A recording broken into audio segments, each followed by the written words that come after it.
It's an odd feeling when you think someone is watching you, but there could be a reason.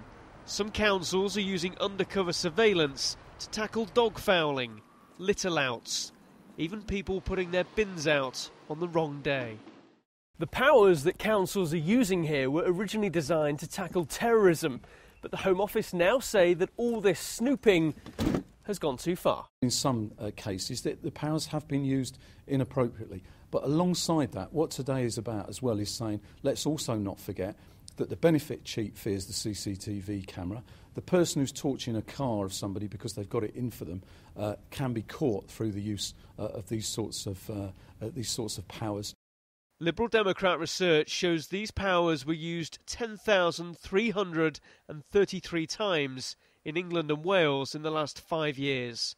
Just 9% of these have led to a successful prosecution, caution or fixed penalty notice. No one for a second is trying to argue here that surveillance, lawful and proportionate surveillance, isn't necessary to fight serious crime, to fight the terror threat that we face, and other purposes as well. The problem that we have is when these powers are used disproportionately. So recently we've seen the powers being used to police school catchment areas, to check up as to whether people are dog fouling.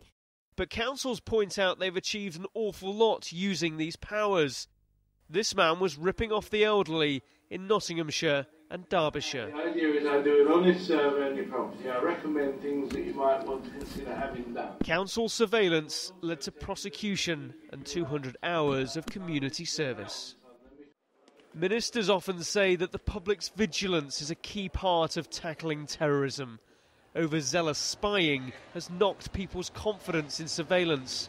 Rebuilding it will not be easy.